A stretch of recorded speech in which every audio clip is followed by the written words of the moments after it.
Bismillahirrahmanirrahim. Assalamualaikum warahmatullahi wabarakatuh.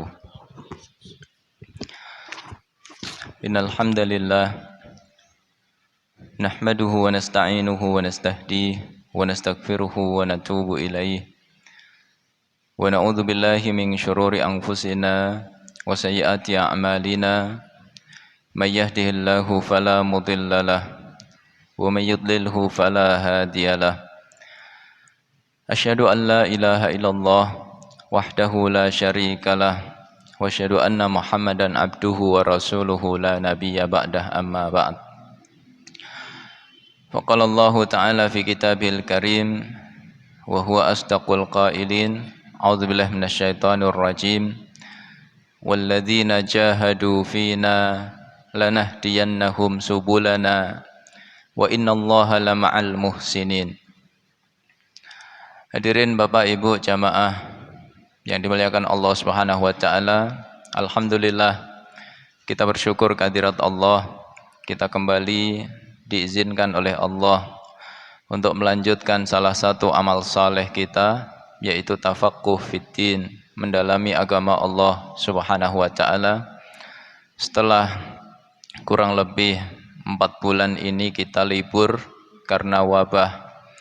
Mudah-mudahan majelis ilmu kita senantiasa diberkahi oleh Allah, dan Allah berikan kepada kita semuanya ilmu yang bermanfaat, ilmu yang tidak sekedar menambah wawasan kita saja, akan tetapi menambah amal soleh yang nyata di jalan Allah Subhanahu wa taala, serta mudah-mudahan melalui amal soleh yang kita ukir di hari-hari kita, mudah-mudahan wabah ini segera diangkat oleh Allah Subhanahu wa taala.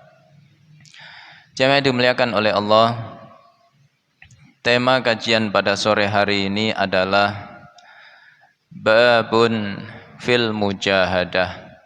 Ya, bab tentang mujahadah.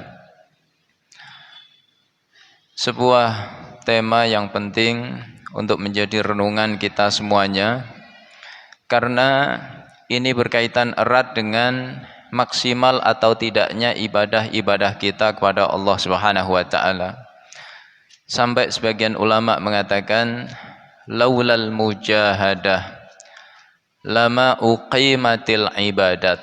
Kalau bukan karena mujahadah, maka tentu ibadah-ibadah di dalam kehidupan kita itu tidak akan pernah tegak. Kenapa demikian?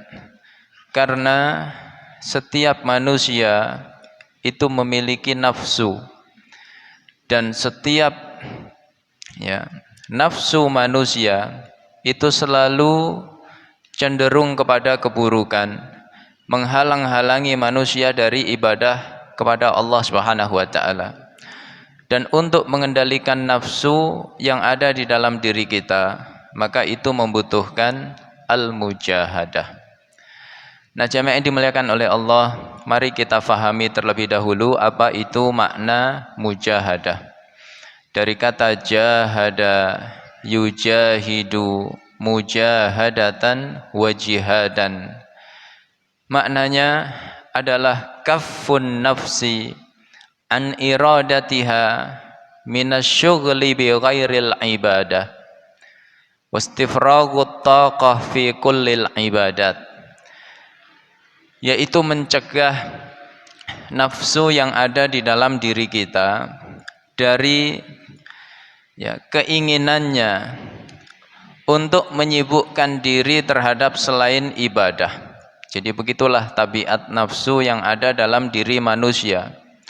Kalau dia dituruti, maka pasti akan menghalangi manusia dari ibadah kepada Allah Subhanahu wa taala. Bapak Ibu yang sore hari ini meluangkan waktu untuk thalabul ilmi, itu sebelumnya sudah menundukkan nafsunya.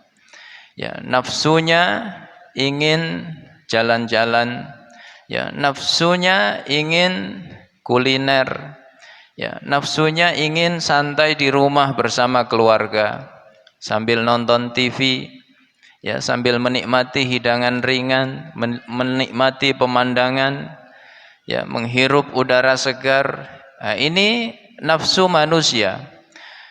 Maka ketika kita turuti nafsu-nafsu tersebut, maka kita akan terhalang dari ibadah kepada Allah Subhanahu wa taala.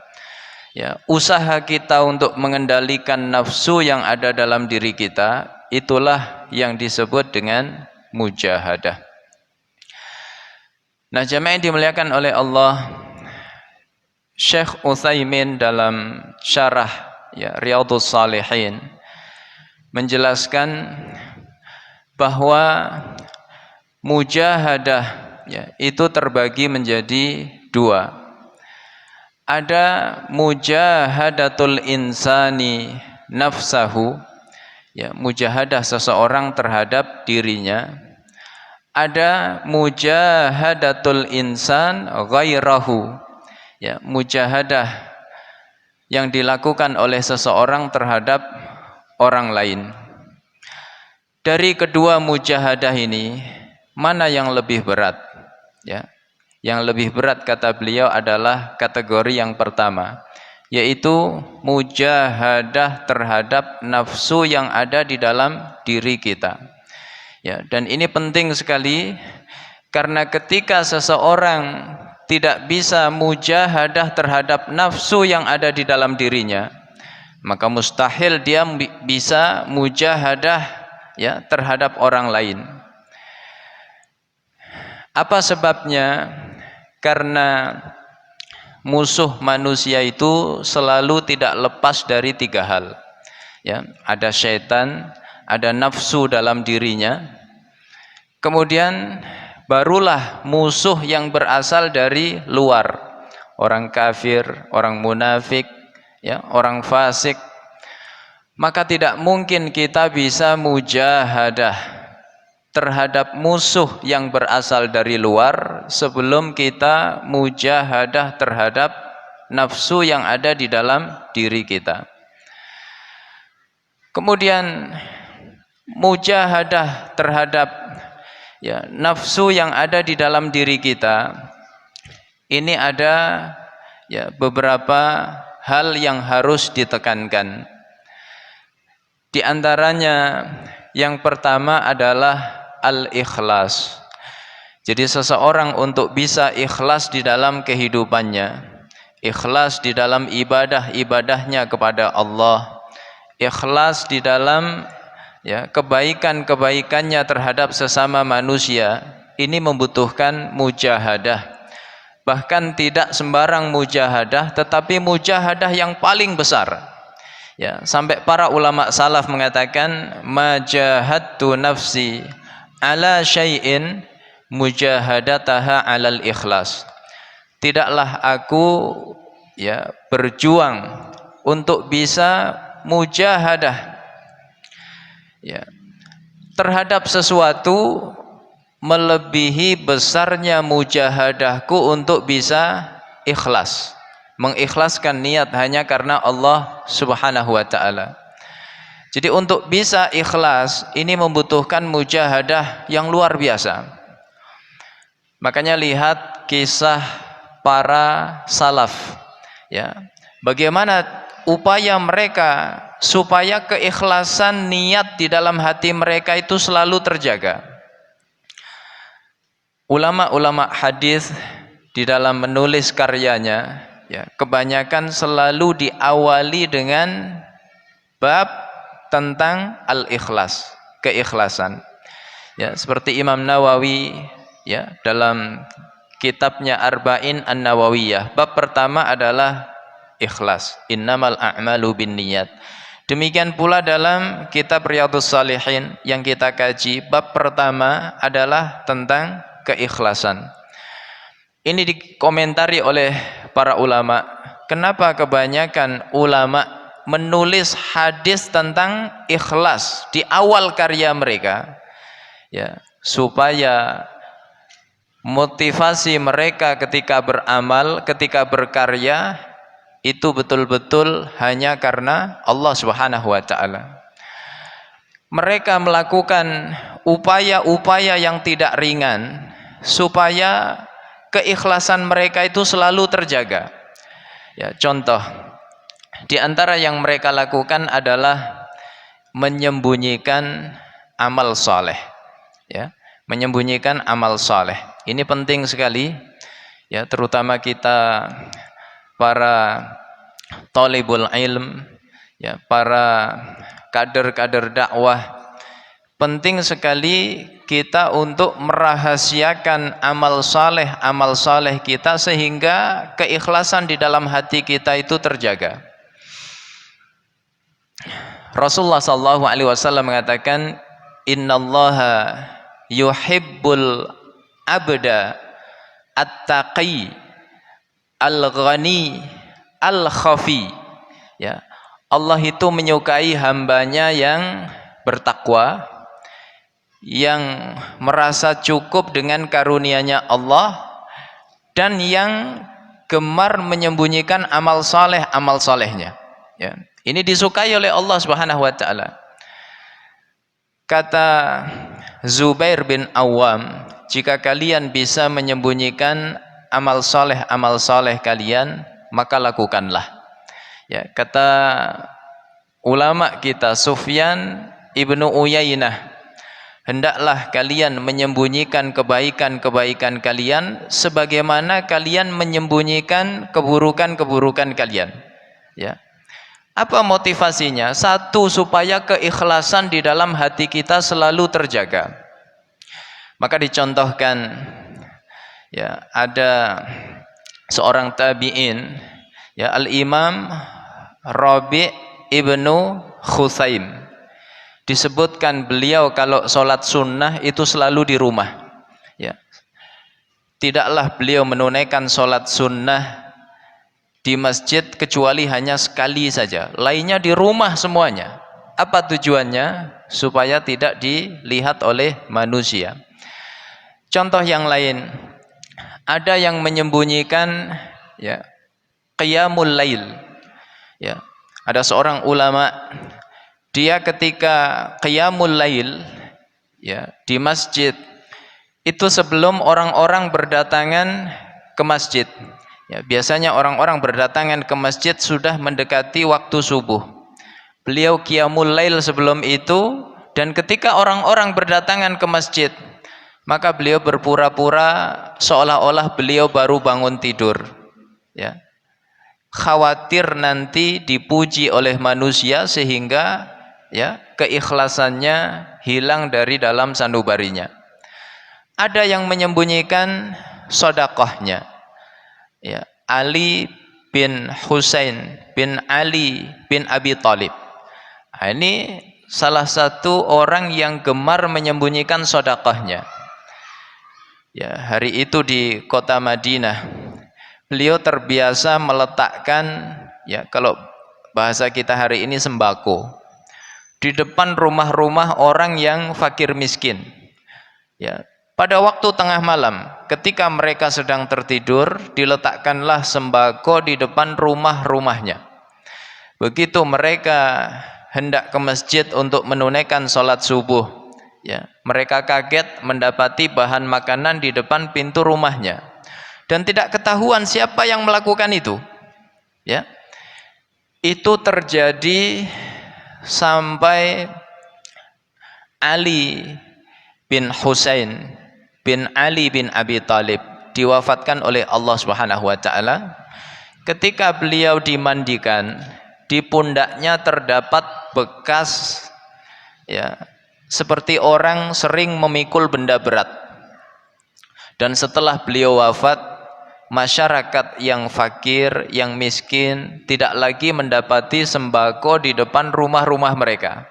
Barulah mereka tahu bahwa yang melakukan itu adalah siapa? Ali bin Husain bin Ali bin Abi Thalib. Ya.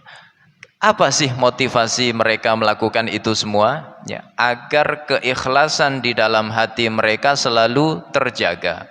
Ya. Karena amalan yang diterima oleh Allah Subhanahu wa taala adalah yang hanya ikhlas karena Allah. Ya, dalam bab yang pertama tentang ikhlas, kita sudah pernah mengkisahkan bagaimana ada 3 amalan besar di mata manusia, ternyata kecil, bahkan nggak ada nilainya sama sekali di hadapan Allah disebabkan niat yang salah. Ya, 3 amalan besar itu, yang pertama jihad fisabilillah, yang kedua ya orang mendakwahkan Al-Quran, yang ketiga sedekah. Ya, 3 amalan besar di mata manusia, ternyata di akhirat dicampakkan oleh Allah begitu saja.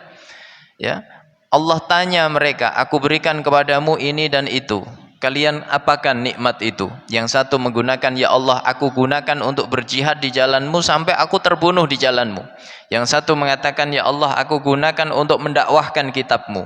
Yang satu mengatakan, ya Allah aku gunakan untuk berinfak di jalanmu. Kata Allah, bohong, kamu berjihad supaya dikatakan sebagai pemberani, kamu mendakwahkan Al-Quran supaya dikatakan sebagai qari'ul Quran, ahlul Quran, kamu berinfak supaya dipuji sebagai dermawan. Ya, kalau bahasa kita, kamu beramal supaya ya pencitraan saja. Maka sia-sia dicampakkan oleh Allah Subhanahu wa taala. Ya. Kemudian di antara upaya ya salafun saleh supaya keikhlasan mereka terjaga, mereka selalu membaca doa yang diajarkan oleh Rasulullah SAW.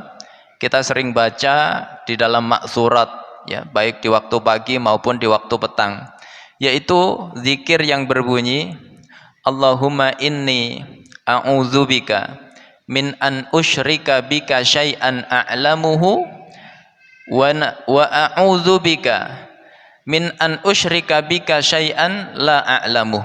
Ya Allah, aku berlindung kepadamu jika sampai aku menyekutukanmu dengan sesuatu, baik yang aku ketahui maupun yang tidak aku ketahui. Ya, ini pentingnya ikhlas. Apalagi kita hari ini hidup ya di zaman teknologi informasi, ya, zaman medsos, segala sesuatunya serba viral. Orang baca Quran viral, orang ceramah menyampaikan nasihat viral, ya, orang berinfak viral, ya. Maka di zaman yang seperti ini, keikhlasan kita semakin diuji oleh Allah Subhanahu wa taala. Ini mujahadah yang pertama terhadap diri kita, yaitu mujahadah untuk senantiasa ikhlas. Yang kedua yaitu mujahadah ya di dalam fi'lut ta'at, mengerjakan ketaatan-ketaatan kepada Allah Subhanahu wa taala. Jangan pernah meremehkan ketaatan kita kepada Allah sekecil apapun. La tahqiranna minal ma'rufi syai'an walau an talqa akhaka biwajhin taliq.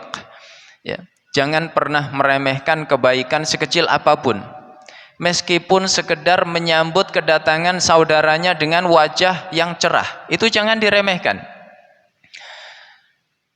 Di dalam hadis-hadis Nabi banyak sekali dijelaskan setiap kebaikan kita itu dibalas oleh Allah Subhanahu wa taala. Ya, makanya Quran mengatakan hal jazaul ihsani illal ihsan. Enggak ada balasan kebaikan itu kecuali kebaikan. Ya. Kemudian di dalam hadis, contoh misalnya hadis ya yang kedua digambarkan, idza taqarrabal abdu ilayya shibran taqarrabtu ilaihi dhira'an wa idza taqarraba ilayya dhira'an taqarrabtu minhu ba'an wa idza atani yamshi ataituhu harwalah. Ya, kalau hambaku mendekatkan diri kepadaku sejengkal, maka aku mendekatinya sehasta. Ya. Kalau hambaku mendekatkan diri kepadaku berjalan, maka aku akan ya mendekatinya dengan berlari. Dalam syarah hadis ini dijelaskan apa maknanya. Allah tidak pernah meremehkan kebaikan kita sekecil apapun. Ada orang masuk surga ya hanya karena menyingkirkan duri di jalan. Ada orang masuk ke surga hanya karena memotong ranting yang menghalangi jalan, yang bisa membahayakan orang yang lewat. Ini kan kebaikan-kebaikan yang di mata manusia itu kecil. Ternyata di hadapan Allah Subhanahu wa taala itu ya dibalas dengan pahala yang besar.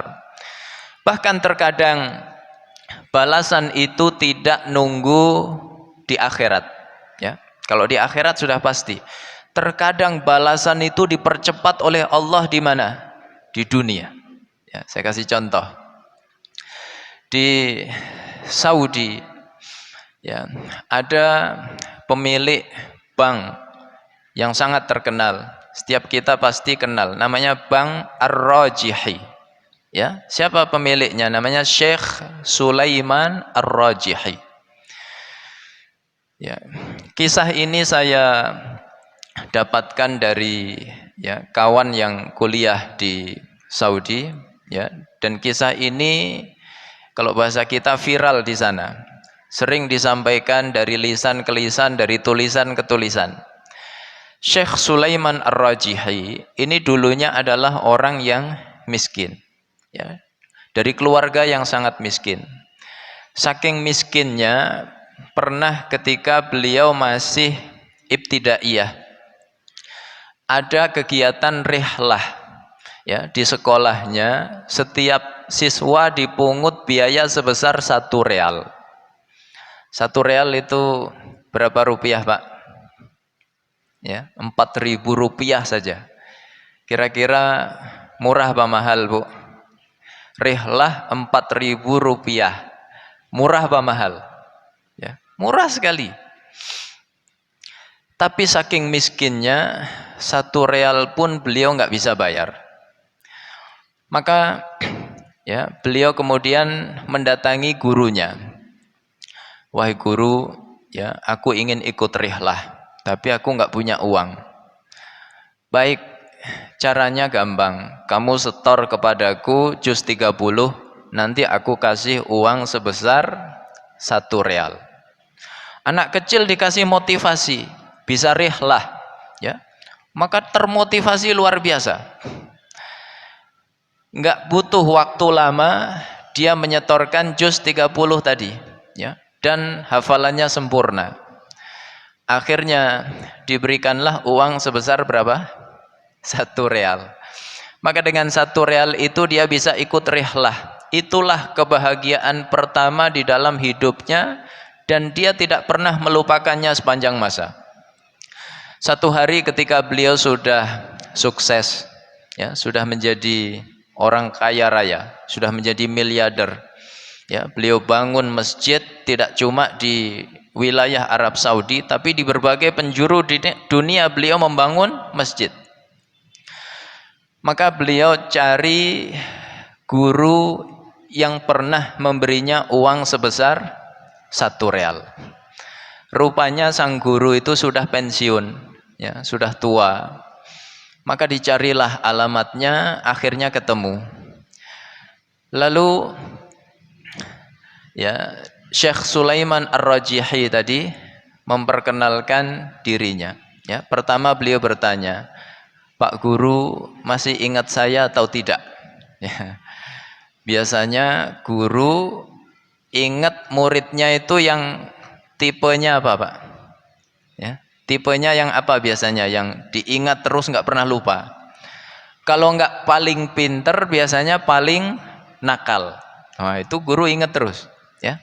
Nah, karena beliau nggak keduanya, nggak yang paling pinter juga nggak yang paling nakal, maka gurunya lupa, dan wajar karena muridnya banyak. Jadi kalau guru lupa sama murid itu wajar. Tapi kalau murid lupa sama guru, itu namanya kurang ajar. Akhirnya beliau memperkenalkan diri, saya adalah murid yang pernah merengek-rengek kepada Pak Guru minta uang sebesar 1 real. Lalu Pak Guru perintahkan saya untuk setorkan juz 30. Ya. Oh, berarti kamu Sulaiman, ya. Akhirnya sang guru diajak jalan-jalan, naik mobil yang mewah. Sepanjang jalan gurunya ya, bersyukur kepada Allah karena muridnya sukses. Alhamdulillah nak, kamu sudah sukses sekarang. Kendaraanmu ini Masya Allah. Seumur hidup baru kali ini naik kendaraan yang sedemikian mewah. Kemudian diajak ke sebuah villa yang sangat indah, ya, megah. Begitu masuk ke dalam villa itu, lagi-lagi guru bersyukur kepada Allah. Alhamdulillah nak, kamu punya villa semegah ini. Kamu betul-betul sukses. Ya, Pak Guru ikut senang sekali rasanya. Begitu sudah berada di dalam villa, ya, apa kata sang murid tadi? Kata dia, wahai guru, rumah yang saat ini Anda berada di dalamnya dan mobil yang baru saja Anda naiki menjadi milik Anda karena Anda pernah memberi kepada saya uang sebesar 1 real. Makanya jangan pernah meremehkan sebuah kebaikan. Allah menegaskan hal jazaul ihsani illal ihsan, ya. Oleh karenanya mujahadah yang kedua adalah di dalam fi'lut ta'at, mengerjakan kebaikan-kebaikan dalam hidup kita. Apa bentuk kebaikan itu? Di antaranya yang pertama, ya, asyukru billah, bersyukur kepada Allah Subhanahu wa taala. Karakter penghuni surga selain mereka yang sabar adalah mereka yang syukur, ya. Dan orang yang pandai bersyukur itu sedikit. Makanya Allah katakan wa qalilum min ibadiyash syakur. Sedikit hambaku yang pandai bersyukur. Dalam, ya, hadis yang keempat, ya, hadis dari Aisyah radhiyallahu anha, ya, gambaran betapa Rasulullah adalah pribadi, ya, yang selalu berusaha bersyukur kepada Allah dengan syukur yang terbaik. Ya, kalau kita hari ini bingung cara bersyukur yang benar, ini dicontohkan oleh Nabi. Kata Aisyah begini, kana yaqumu minal laili hatta tatafattara qadamah. Adalah Rasulullah itu kalau qiyamul lail itu sampai telapak kakinya pecah-pecah. Coba Bapak Ibu cek telapak kakinya, yang pecah-pecah alhamdulillah. Ya, insya Allah karena qiyamul lail. Ya, kalau bapak-bapaknya bukan karena main futsal, ya, main voli atau yang lagi tren main sepeda, bukan. Tapi insya Allah karena qiyamul lail. Kemudian Aisyah merasa heran. Faqultu lahu lima tasna'u hadza ya Rasulullah wa qad ghafarallahu laka ma taqaddama min dzambika wa ma ta'akhkhar. Ya Rasul, kenapa engkau masih mengerjakan ini? Qiyamul lail sampai kedua telapak kakinya pecah-pecah. Padahal Allah sudah menjamin mengampuni semua kesalahanmu, baik di masa lalu maupun di masa yang akan datang. Apa jawaban Nabi? Afala uhibbu an akuna abdan syakura. Aku hanya ingin menjadi hamba Allah yang pandai bersyukur. Jadi cara bersyukur itu, ya, kata para ulama, pertama mengakui nikmat itu dari Allah, ya. Jadi al-i'tiraf, mengakui nikmat itu berasal dari Allah. Kalau tidak mengakui nikmat itu dari Allah, ya, dia mengatakan ini karena usahaku, ini karena manajemenku, ini karena kecerdasanku. Nah, itu belum bersyukur kepada Allah. Makanya Qarun, ya, ketika diberi nikmat yang begitu banyak, dia tidak mengakui itu dari Allah. Qala innama utituhu ala ilmin indi. Aku dapat harta sebanyak ini itu karena kecerdasan yang aku punya. Ya. Kalau kita punya jiwa-jiwa seperti itu ketahuilah warisannya siapa? Qarun. Ya. Akhirnya dibinasakan oleh Allah Subhanahu wa taala. Makanya kalau Bapak Ibu nggali tanah nemu emas, dikatakan harta karun, itu dari kata Qarun. Yang kedua yaitu memuji Allah dengan lisan kita. lisan kita mengucapkan alhamdulillah. Dan yang ketiga adalah menggunakan nikmat itu untuk ibadah kepada Allah. Ini yang dicontohkan oleh Nabi. Ya, cara bersyukurnya Nabi dengan qiyamul lail, dan qiyamul lailnya enggak tanggung-tanggung, enggak main-main, sampai telapak kakinya pecah-pecah. Kira-kira apa sebabnya, Pak? Kok telapak kaki beliau sampai pecah-pecah karena qiyamul lail? Ternyata karena saking lamanya beliau qiyamul lail. Bagaimana qiyamul lailnya Nabi? Abdullah ibnu Mas'ud mengisahkan, ya, ini disebutkan dalam hadis yang ke-9, ya, hadis yang ke-9. Kata Abdullah ibnu Mas'ud, "Shallaitu khalfa Rasulillah sallallahu alaihi wasallam fa atala al-qiyam hatta hamamtu bi amrin su." Aku mengikuti qiyamul lailnya Nabi tadi malam, lalu beliau memanjangkan berdiri, ya, memanjangkan berdiri. Hatta hamamtu bi amrin su, sampai aku itu punya pikiran buruk. Sahabat penasaran, wa ma hamamta ya ibn Mas'ud, apa pikiran burukmu? Hamamtu an ajlisa wa ada'ahu, aku berniat duduk dan aku tinggalkan Rasulullah sholat sendirian. Ya, Bapak Ibu kalau sholat jamaah misalnya, kemudian sampai punya niat duduk ninggalin imam sendirian. Sebabnya karena apa? Saking lamanya, ya. Bagaimana bacaan Nabi kok bisa selama itu? Sampai Abdullah ibnu Mas'ud, sahabat yang ahli Quran, itu punya pikiran seperti itu. Ya, bagaimana orang awamnya? Maka dalam hadis lainnya, hadis sebelumnya, yaitu hadis yang ke-8, dikisahkan oleh Hudzaifah ibnul Yaman, sahabat yang bisa dikatakan menjadi intelijennya Nabi, tahu rahasia-rahasia Rasulullah sallallahu alaihi wasallam. Kan Rasulullah menyampaikan rahasia-rahasia itu kepada Hudzaifah ibnul Yaman. Kata beliau begini, "Shallaitu ma'an nabi dzata lailatin." Pada satu malam aku sholat bersama Nabi. Faftatahal Baqarah. Rupanya dalam rakaat itu Rasulullah membuka dengan surat Al-Baqarah. Berapa ayat, Pak? 286 ayat. Maka dalam hati, ya, Hudzaifah ibnul Yaman, yarka'u indal mi'ah, pasti Rasulullah rukuk pada ayat yang ke-100, ya. 100 ayat itu, ya, juz 1 sudah hampir khatam, jadi hampir 1 juz. Ternyata perkiraan beliau meleset, sudah ayat yang ke-100 Rasulullah terus baca. Tsumma madha, ternyata Rasulullah melewati ayat yang ke-100. Faqultu yusalli biha fi raq'ah, berarti sepertinya Rasulullah khatamkan Al-Baqarah ini 1 rakaat. Ya, 286 ayat 1 rakaat, dari alif lam mim sampai la yukallifullahu nafsan illa wus'aha. Ternyata Al-Baqarah khatam, Rasulullah enggak ruku, ya. Kata Hudzaifah ibnul Yaman,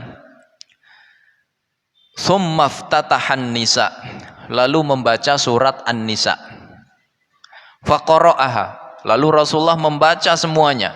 Berapa ayat surat An-Nisa? 170, ya, 6 kalau tidak salah. Kemudian tsumma ftataha ala Imran, ternyata Rasulullah enggak berhenti, lanjut Ali Imran. Faqara'aha, Rasulullah membaca sampai selesai. Jadi lengkap sudah 3 surat, Pak. Al-Baqarah, An-Nisa, Ali Imran. Ali Imran 200 ayat, ya. Dan tidak hanya sampai di situ, Hudzaifah ibnul Yaman mengatakan, yaqra'u mutarassilan, Rasulullah membaca itu perlahan-perlahan, ya, bukan ngaji seperti ngaji tawon, alif lam mim dzalikal kitabul la raiba fihi hudal lil muttaqin, bukan, tapi membacanya perlahan-perlahan. Idza marra bi ayatin fiha tasbih sabbaha. Kalau ketemu ayat memerintahkan bertasbih, Rasulullah bertasbih. Wa idza marra bi su'alin sa'ala. Ketemu ayat isinya doa, Rasulullah berdoa dulu. Wa idza marra bi ta'awudzin ta'awwadza. Ketemu ayat isinya perlindungan dari api neraka, Rasulullah berlindung dulu. Ya.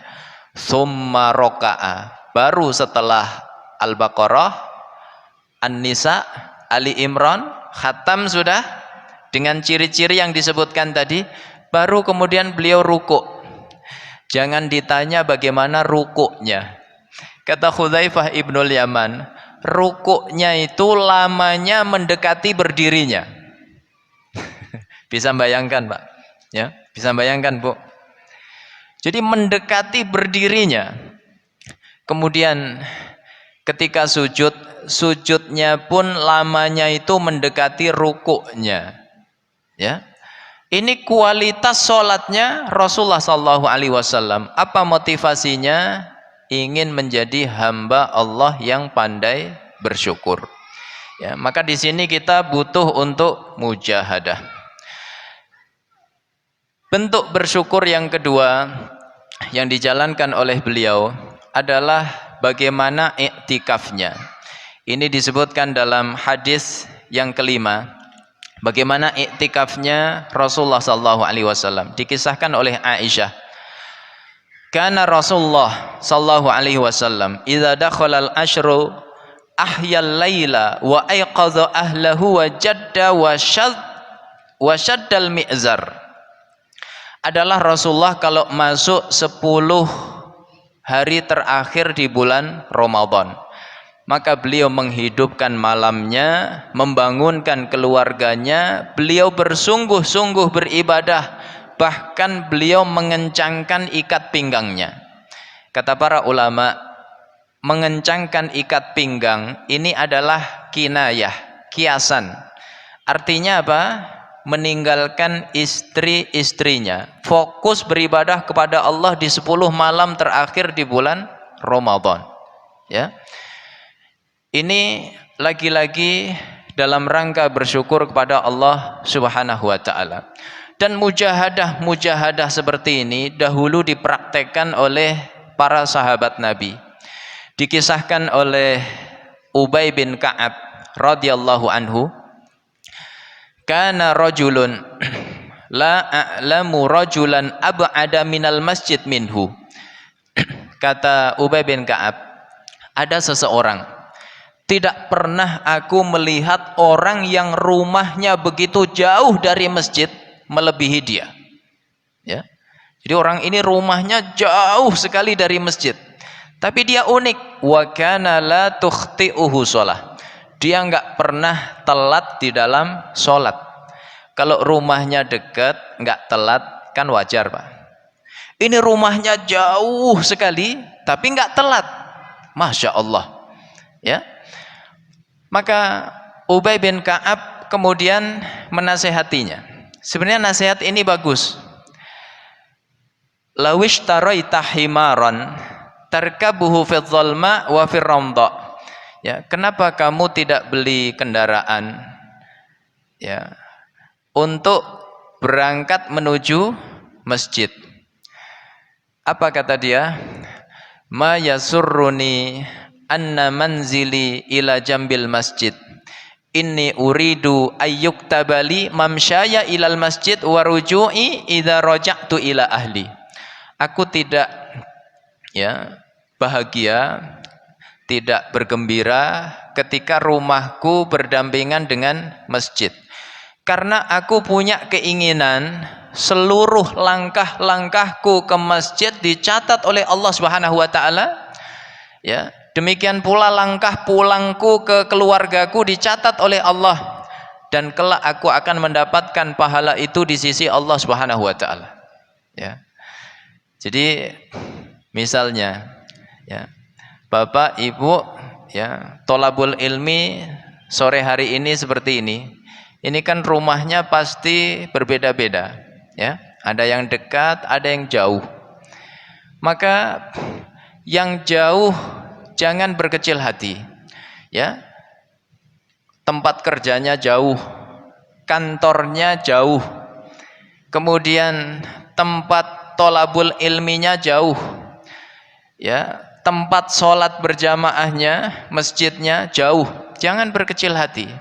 Seluruh langkah kita menuju masjid itu akan dibalas oleh Allah dengan pahala.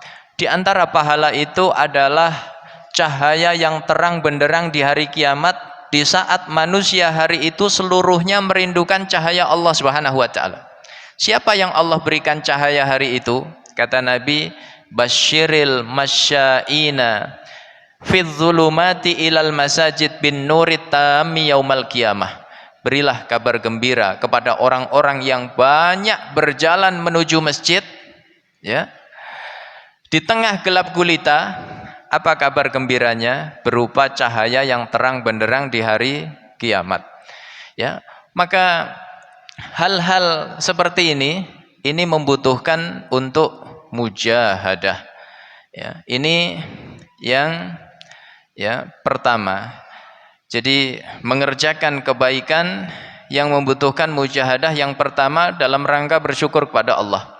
Yang kedua, yaitu dalam rangka ihya'us sunnah, menghidupkan sunnah Rasulullah sallallahu alaihi wasallam. Ya. Sebagian orang meremehkan ibadah yang dihukumi secara fikih sebagai sunnah. Sebagian orang meremehkan. Ini hukumnya apa Ustaz? Oh, itu hukumnya sunnah. Oh, cuma sunnah. Dikerjakan berpahala, enggak dikerjakan pun enggak apa-apa. Berarti enggak usah. Sebagian orang seperti itu, ya. Maka para kader dakwah, para penuntut ilmu jangan punya pikiran seperti ini. Karena menghidupkan ibadah yang meskipun secara fikih hanyalah sunnah, ternyata punya keutamaan yang sangat besar di sisi Allah Subhanahu wa taala. Apa di antaranya? Yang pertama adalah meraih mahabbatullah, cintanya Allah Subhanahu wa taala. Ini disebutkan pada hadis yang pertama, wa ma taqarraba ilayya 'abdi bi syai'in ahabbu ilayya mimma aftaradtu alaihi wa ma yazalu 'abdi yataqarrabu ilayya bin nawafil hatta uhibbah. Tidaklah hambaku mendekatkan diri kepadaku dengan sesuatu yang lebih aku cintai seperti mendekatkan diri kepadaku dengan yang wajib.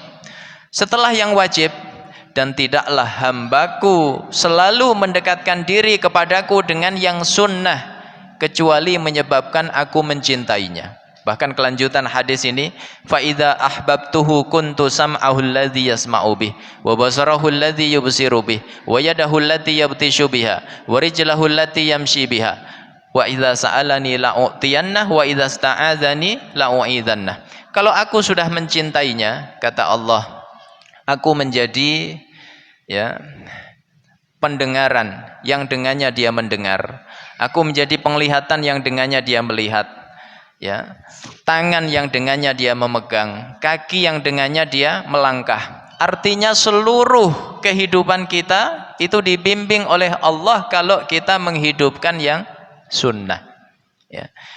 Ini pertama. Yang kedua, di antara keistimewaan ibadah sunnah, takmilu ma naqasa minal mafruḍat, menyempurnakan kekurangan pada ibadah wajib. Tidak ada yang menjamin ibadah wajib kita sempurna. Mungkin syaratnya sudah sempurna, rukunnya sudah sempurna, wajibnya sudah sempurna, sunnahnya sudah sempurna. Tapi khusyuknya siapa yang menjamin sempurna? Ya, baru rakaat pertama sudah ingat nanti malam sinetronnya apa, ya, sudah ingat pertandingan bolanya klub mana lawan mana, nanti malam itu perempat final. Akhirnya rakaat kedua sudah lupa jumlah rakaatnya. Ini kedua apa ketiga? Ya. Ini diakui atau tidak adalah kekurangan. Bagaimana cara menyempurnakannya? Dengan ibadah-ibadah sunnah. Kalau sholat dengan sholat sunnah, puasa dengan puasa sunnah. Dalam hadis dikatakan, inna awwala ma yuhasabu bihil abdu yaumal qiyamah as-sholah. Yang pertama diangkat oleh Allah nanti adalah sholatnya. Yang pertama dihisab adalah salatnya. Fayaqulullahu azza wa jal limalaikatihi wa huwa a'lam unzuru ila salati abdi hal atammaha am naqasaha. Wahai malaikat-malaikatku, lihat amalan salat hambaku, sempurna atau ada kekurangan. Ya, fa in kanat tammatan kutibat lahu tammah. Kalau sempurna maka dicatat sebagai amalan yang sempurna, salat yang sempurna. Wa in intaqasa minha syai'a. Tapi kalau ada kekurangan, ya, maka Allah berkata, "Unzuru hal li abdi min tatawwu." Wahai malaikat, lihat apakah hambaku ini punya salat sunnah. Fa in kana lahu tatawwu atimmu faraidahu min tatawwu'i. Kalau dia punya salat sunnah, sempurnakan kekurangannya pada yang wajib dengan salat sunnahnya. Tsumma tu'khadul a'malu ala dzakum. Maka seluruh amalan diperlakukan sama oleh Allah seperti salat. Yang kurang pada yang wajib disempurnakan dengan yang sunnah. Ini kedua. Yang ketiga, salat sunnah atau ibadah sunnah itu menjadi sababu dukhulil jannah, sebab orang masuk surga. Ini dijelaskan pada hadis yang ke-13, ya. Ketika dua sahabat bertemu, ya, satu di antaranya adalah Thauban. Ya. Thauban ditanya, sebutkan amal yang bisa memasukkanku ke surga dan menjauhkanku dari neraka. Maka Thauban menjawab, sami'tu Rasulullah sallallahu alaihi wasallam yaqul, alaika bi kathratis sujud fa innaka la tasjudu lillahi sajdatan illa rafa'aka Allahu biha darajah wa hatta anka biha khati'ah. Aku pernah mendengar Rasulullah ditanya pertanyaan seperti itu, lalu beliau menjawab, perbanyaklah sujud. Ya, apa maksud memperbanyak sujud di sini? Kata ulama hadis, maknanya adalah memperbanyak solat sunnah. Karena tidaklah kamu sujud sekali kecuali derajatmu diangkat oleh Allah, dosamu dihapuskan oleh Allah Subhanahu wa taala. Yang keempat, apa keutamaan ibadah sunnah? Menyebabkan kita meraih surga bersama Rasulullah sallallahu alaihi wasallam. Dalam hadis yang sering kita dengar, man ahya sunnati faqad ahabbani wa man ahabbani kana ma'i fil jannah. Siapa yang menghidupkan sunnahku, maka dia ya mencintaiku. Siapa yang mencintaiku, maka dia di surga bersamaku.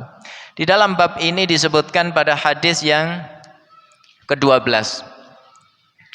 Ya, hadis yang ke-12 tentang Rabi'ah ibnu Ka'ab al-Aslami.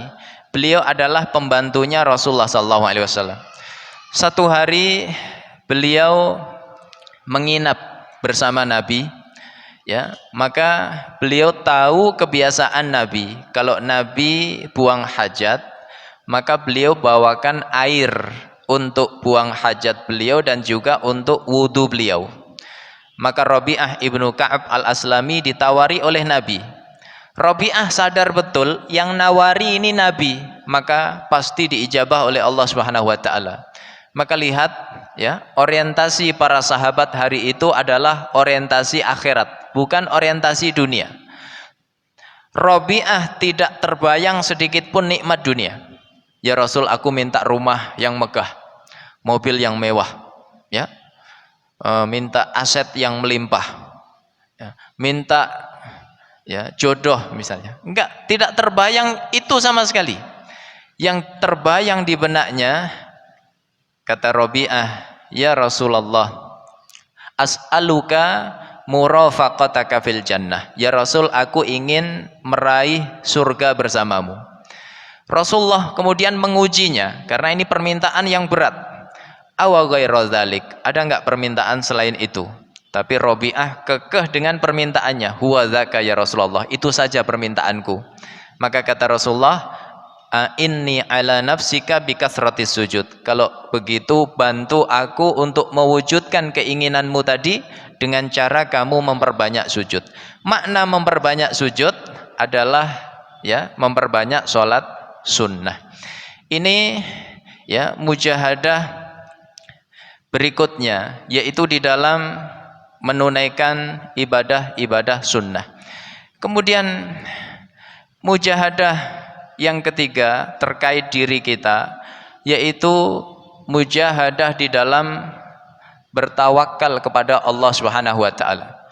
Orang untuk tawakal kepada Allah, hanya bersandar kepada Allah, pasrah kepada Allah, ini butuh mujahadah, ya. Butuh untuk mujahadah. Bagaimana sebenarnya konsep tawakal yang benar? Konsep tawakal yang benar itu tiga. Pertama, alla yunafi akhdal asbab. Tidak boleh menafikan sebab. Ya. Jadi orang kalau mengaku tawakal kok enggak mau menempuh sebab, ini bukan tawakal yang benar. Ya. Menempuh sebab itu bagaimana contohnya? Kita kalau ingin dapat rezeki, maka kita harus ikhtiar, bekerja, ya, bisnis, baik online maupun offline. Ini namanya menempuh sebab. Dan ini contohkan oleh Nabi. Ketika Nabi rumahnya dikepung oleh orang-orang kafir, pemuda-pemuda yang kuat dari berbagai kabilah, maka Rasulullah melakukan ikhtiar. Ya, sebenarnya kalau Rasulullah berkehendak, Rasulullah bisa saja berdoa kepada Allah, ya Allah kirim buruk, jemput saya. Dikabulkan atau enggak, Pak? Rasulullah yang minta pasti dikabulkan. Tapi Rasulullah ingin mengajari umatnya tawakal yang benar, yaitu akhdhul asbab, menempuh sebab. Maka beliau suruh Ali bin Abi Thalib tidur di tempat beliau. Kemudian beliau bersama Abu Bakar As-Siddiq pergi ke Gua Thur selama 3 hari. Abu Bakar perintahkan putrinya untuk mengirimkan makanan. Lalu Abu Bakar perintahkan budaknya untuk menggembala kambing, ya, menghapus jejak. Abu Bakar menyewa seorang penunjuk arah yang tahu jalan pintas ke kota Madinah. Ini seluruhnya adalah akhdhul asbab. Yang kedua, yaitu ya, alla yunafi akhdhal asbab wa in kana dha'ifan.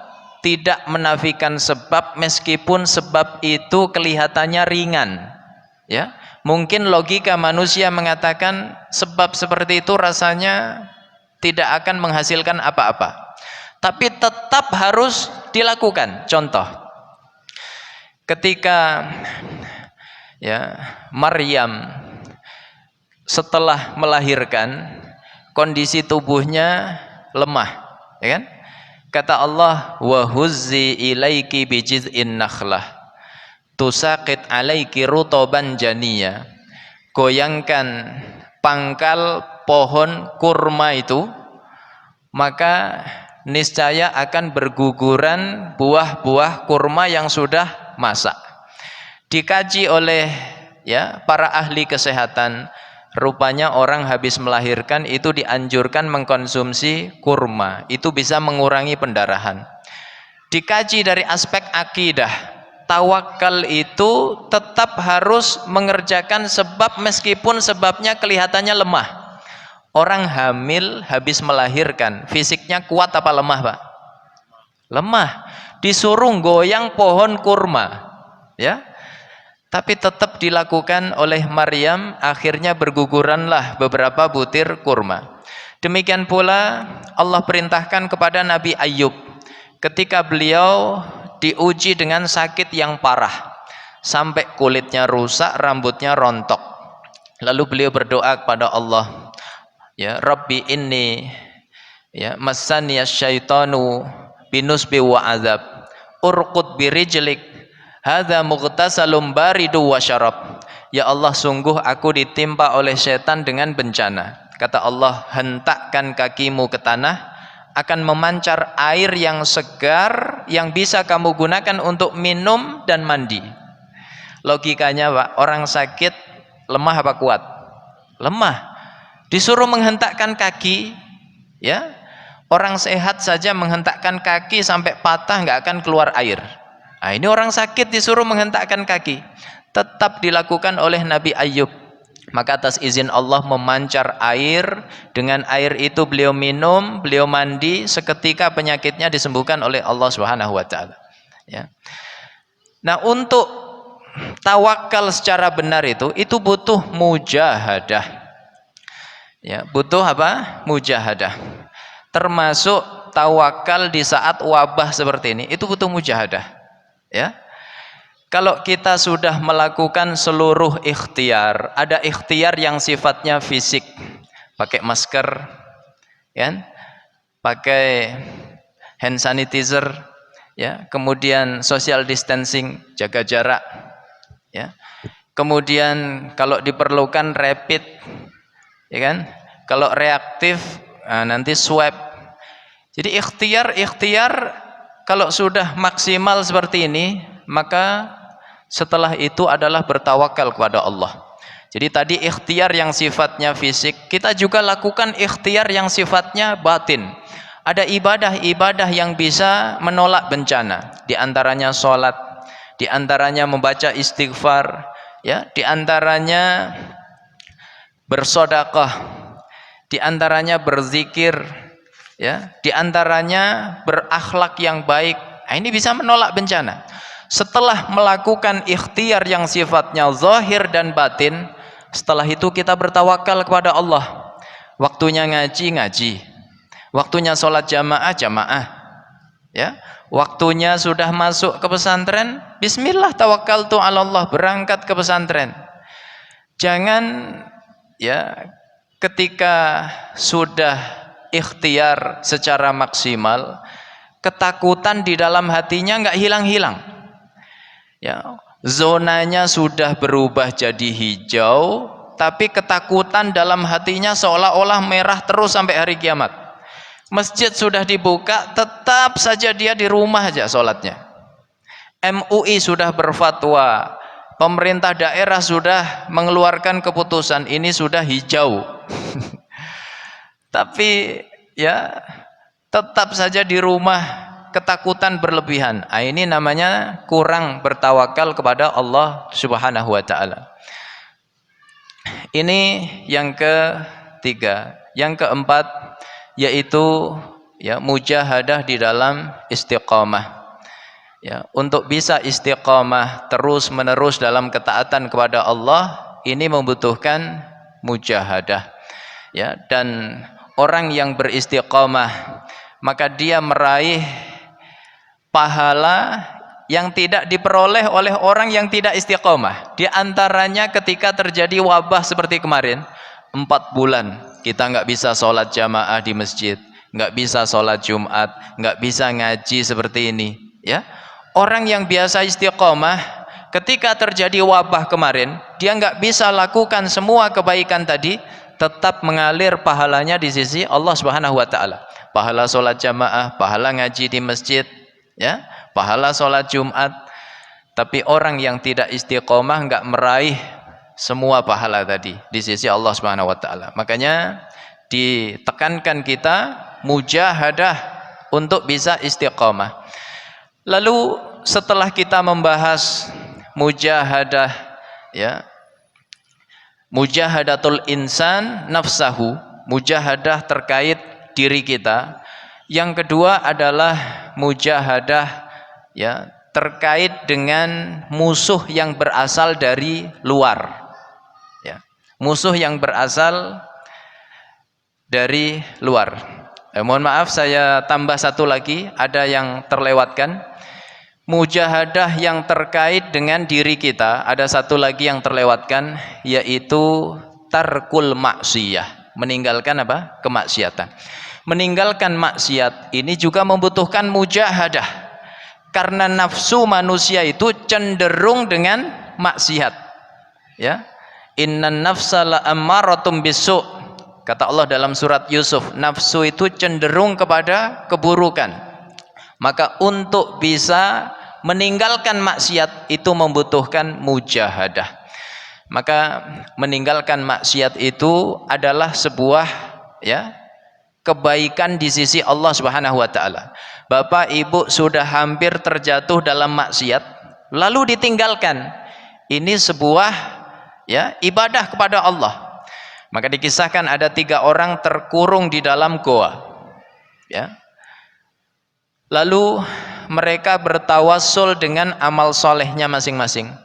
Satu bertawassul dengan baktinya kepada orang tuanya. Satu ya bertawassul dengan ya sedekahnya. Dia punya karyawan, karyawan itu pergi padahal gajinya masih di tangannya. Maka dia kembangkan. Satu hari karyawan itu datang minta gajinya, maka diserahkan gaji pokok beserta seluruh ya investasi yang dihasilkan dari gajinya tadi. Dan yang ketiga, orang bertawassul dengan meninggalkan keburukannya. Dia hampir selangkah lagi berzina, ya. Ternyata dia ingat Allah, takut kepada Allah, lalu dia tinggalkan. Maka setelah ketiganya bertawassul dengan amal solehnya masing-masing, mereka mengatakan, ya Allah, kalau memang ya semua tadi adalah amal soleh, bukakanlah pintu gua ini. Maka pintu gua itu atas izin Allah terbuka. Jadi untuk meninggalkan kemaksiatan ini membutuhkan mujahadah. Nah, jemaah yang dimuliakan oleh Allah, mujahadah yang kedua yaitu mujahadatul insan ghairahu. Mujahadah seseorang terhadap musuh yang berasal dari luar, ya. Bagaimana caranya? Pertama, bil ilmi wal bayan, ya, dengan ilmu, dengan hujjah, ya, dengan penjelasan. Ketika musuh yang dihadapi itu mengatasnamakan Islam, ya, mengatasnamakan apa? Islam. Dia mengaku muslim tapi perilakunya fasik, ya, gemar maksiat, gemar dosa-dosa besar, atau masuk kategori munafik, ya, masuk kategori apa? Munafik. Maka ya, mujahadahnya adalah dengan al-ilmu wal bayan, dengan ilmu dan dengan keterangan. Dalam kisah ulama misalnya, Imam Abu Hanifah saat itu masih kecil, ya, beliau muridnya seorang ulama besar namanya Syekh Hamad. Syekh Hamad ini ditantang oleh ya orang, kalau bahasa kita hari ini orang liberal begitulah, ya, orang liberal yang nggak percaya dalil-dalil nakli, pokoknya dia taunya logika saja. Maka ya akhirnya Imam Abu Hanifah memberanikan diri. Di antara perdebatannya adalah tentang Allah. Allah itu ada atau enggak? Jadi kalau hari ini ada orang memperdebatkan Allah ada atau enggak, itu dulu sebenarnya sudah pernah terjadi dan selesai. Ya, yang menang adalah yang mengatakan Allah itu ada. Kata orang liberal itu, kalau memang Allah ada, mana dia? Kok enggak bisa dilihat? Enggak bisa dirasakan? Enggak bisa diraba? Ya, tunjukkan. Kalau enggak berarti Allah itu enggak ada. Kata Imam Abu Hanifah, ya, ini membutuhkan percobaan, ya. Jawabannya membutuhkan percobaan. Kata Khalifah, baik, kamu diizinkan melakukan percobaan apapun. Ya. Beliau ambil ya sebongkah tanah, lalu dipukulkan ke wajah orang liberal tadi, berak. Seketika berdarah, seketika dia kesakitan, ya. Maka orang itu mengadu, wahai raja, wahai khalifah, kami hanya ingin diskusi, kenapa ada kekerasan seperti ini, ya. Tadi saya diizinkan untuk melakukan percobaan, inilah percobaannya, ya. Ini bagian dari jawaban atas pertanyaannya. Oh baik, kalau begitu jelaskan. Anda saya pukul, ya, pakai tanah, Anda merasakan sakit. Kalau memang sakit itu ada, coba tunjukkan ke saya, mana sakit itu? Ya, seperti itulah Allah. Allah ada tapi tidak bisa, ya, dilihat dengan mata di dunia.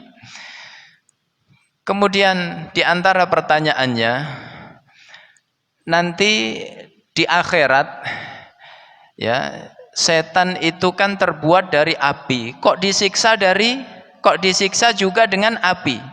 Api disiksa pakai api, apa gunanya? Ya. Nah, ini jawabannya di antaranya, manusia terbuat dari apa? Tanah. Tadi Anda saya pukul pakai tanah, Anda kesakitan. Maka kemudian dia terdiam. Ya, ini namanya apa? Hujjah. Ya, dengan ilmu dan bayan. Jadi kalau menghadapi orang-orang seperti itu, ya, maka dengan ilmu, dengan hujjah. Ya, jangan cepat naik darah, dikit-dikit hunus golok misalnya, jangan.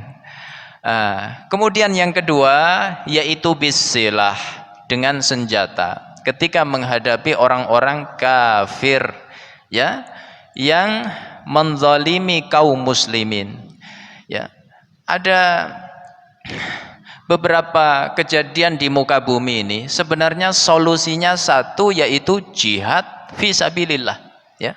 Jihad dengan senjata. Yang terjadi di Palestina, ya, Israel mencaplok tanah Palestina, mengusir penduduknya, membantai mereka setiap harinya. Coba solusinya apa, Pak? Ya, solusinya satu, jihad fisabilillah. Kaum muslimin di Myanmar dibantai sedemikian rupa. Ya, solusinya apa coba? Ya, jihad fisabilillah. Jadi jihad adalah dalam rangka membebaskan manusia dari penindasan. Ya, jadi ini bukan radikalisme, bukan. Justru ini adalah dalam rangka menghilangkan radikalisme di tengah-tengah kehidupan manusia. Ya, makanya dalam surat Al-Hajj kata Allah, "Udzina lilladzina yuqataluna bi annahum zulimu." Telah diizinkan bagi orang-orang yang dizalimi itu berperang. Jadi dalam rangka menghilangkan kezaliman dari tengah-tengah kehidupan manusia. Maka bentuk mujahadah, ya, secara fisik dengan senjata ini dijelaskan dalam hadis yang sangat panjang, ya, yaitu hadis yang ke-15 tentang kepahlawanan Anas bin Nadhr. Anas bin Nadhr ini sahabat yang tidak ikut perang Badar, ya. Maka begitu beliau nggak ikut perang Badar, beliau berkata kepada Rasulullah, "Ya Rasulullah, ghibtu an awwali qitalin qataltal musyrikin." Ya Rasul, aku telah absen dalam perang pertama yang engkau jalani melawan orang-orang musyrik. Kata beliau, "La inillahu ashhadani qitalal musyrikina la yarayannallahu ma asna." Kalau setelah ini Allah berikan kesempatan kepadaku berjihad bersamamu, pasti Allah akan melihat bagaimana pembelaanku terhadap agamanya. Perang Badar tahun kedua Hijriah di bulan Ramadan. Maka perang berikutnya, ya, setahun setelahnya, tahun ketiga Hijriah, yaitu di bulan Syawal, terjadilah perang Uhud.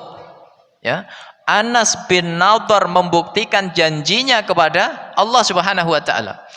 Ketika perang Uhud berkecamuk, ya, dikisahkan beliau maju ke medan perang. Beliau menyapa Sa'ad bin Mu'adz, ya. Kata beliau, "Ya Sa'ad, al jannatu wa rabbil Ka'bah, inni ajidu rihaha min duni Uhud." Wahai Sa'ad bin Mu'adz, demi Allah, ya, aku mencium aroma surga di medan Uhud ini. Maka beliau berjuang dengan gagah berani, ya. Akhirnya beliau meraih syahid di jalan Allah Subhanahu wa taala.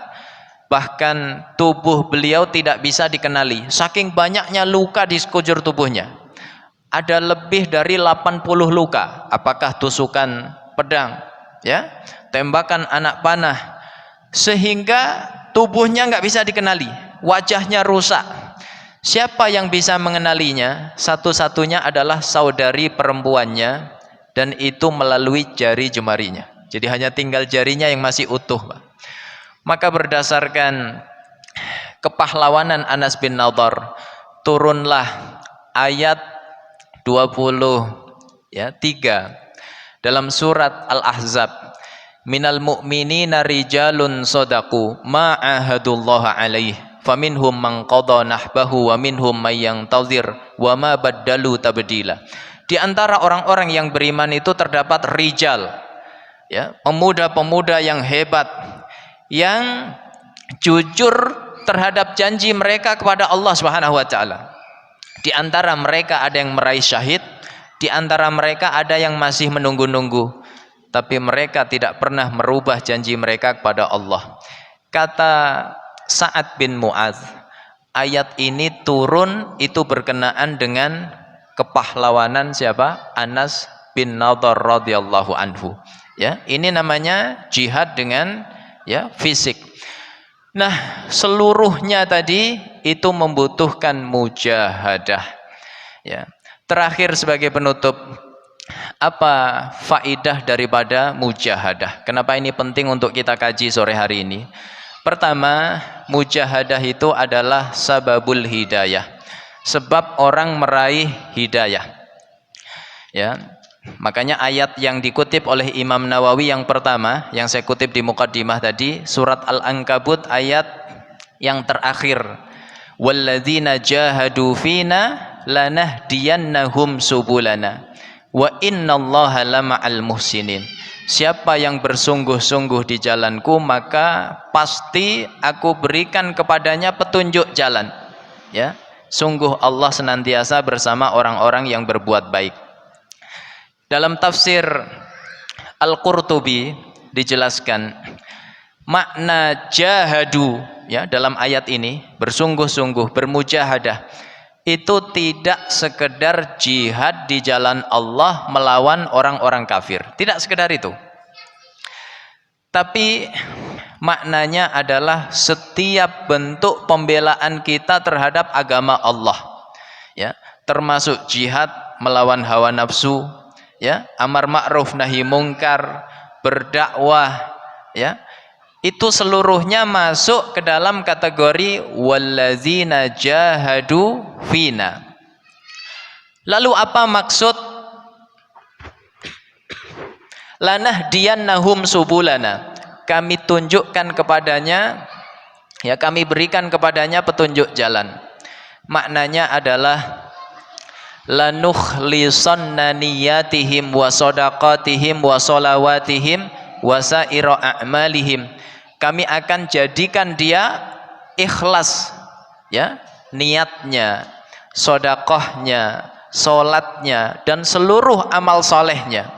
Wa nuwaffiquhum lidinil haqq wa li tariqil jannah. Dan kami akan tolong dia untuk berpegang teguh kepada agama Allah dan untuk meraih surganya Allah Subhanahu wa taala. Jadi manfaat mujahadah, ya, itu sangat besar. Di antara yang pertama adalah, ya, meraih hidayahnya Allah Subhanahu wa taala. Dan hidayah di sini maknanya luas. Ya, di antara maknanya berpegang teguh pada agama, di antara maknanya adalah meraih surganya Allah Subhanahu wa taala. Makanya kisah-kisah orang meraih hidayah itu seluruhnya membutuhkan mujahadah. Bilal bin Rabah untuk mempertahankan hidayah di dalam hatinya, ya, dia rela dijemur di terik matahari, ditindih batu besar, dicambuk, maka dia katakan ahadun ahad, ahadun ahad. Ya, kita bisa lihat dalam film Ar-Risalah, ya, gambarannya dan kejadian sesungguhnya lebih dari yang di film itu. Ya, jadi membutuhkan mujahadah. Saudara-saudara kita di daerah pedalaman untuk mempertahankan hidayah Islam, mereka, ya, berkorban dengan pengorbanan yang besar. Kita mungkin ngaji seperti ini, ya, jaraknya nggak terlalu jauh karena kajian seperti ini banyak. Di Masjid Al-Ghotfan ada, ya, di Masjid Al-Azhar ada, nanti di komplek mana lagi ada, sehingga nggak perlu jarak jauh. Tapi Masya Allah, saudara kita yang di pedalaman, di Nias contoh misalnya, kita adakan kegiatan seperti ini, mereka radius 100 kilo hadir, ya. Jadi untuk mendapatkan hidayah, mujahadahnya luar biasa. Saya ketemu pemuda, ada bekas luka ya samurai di tubuhnya, dari dada sampai ke perutnya. Dia buka bajunya, Ustadz, inilah perjuangan kami mempertahankan hidayahnya Allah. Kami ya sampai diperlakukan seperti ini, dan bukan oleh orang lain, oleh keluarga kami sendiri. Ya, tapi demi mempertahankan agama Allah, mati pun saya rela. Ini namanya apa? Mujahadah. Yang kedua, al-mujahadatu sababu dukhulil jannah. Mujahadah itu adalah salah satu sebab orang meraih surga. Di antara orang yang meraih surga digambarkan oleh Allah dalam surat An-Nazi'at, wa amma man khafa maqama rabbih wa nahan nafsa 'anil hawa fa innal jannata hiyal ma'wa. Adapun orang yang takut dengan kedudukan Tuhannya, dia bermujahadah ya, menahan nafsunya, maka tempat kembalinya adalah surga. Dan yang terakhir, mujahadah adalah sababun nasr, sebab kemenangan. Ya, pepatah Arab mengatakan man jadda wajadah. Pokoknya yang bersungguh-sungguh dia akan berhasil. Ini kurang lebihnya. Kalau ada yang benar semata-mata dari Allah, kalau ada yang salah itu kekhilafan saya mohon maaf yang sebesar-besarnya. Aqulu qouli hadza wa sallallahu ala nabiyyina Muhammad wa ala alihi washabihi wasallam. Walhamdulillahirabbil alamin. Assalamualaikum warahmatullahi wabarakatuh. Waalaikumsalam warahmatullahi wabarakatuh.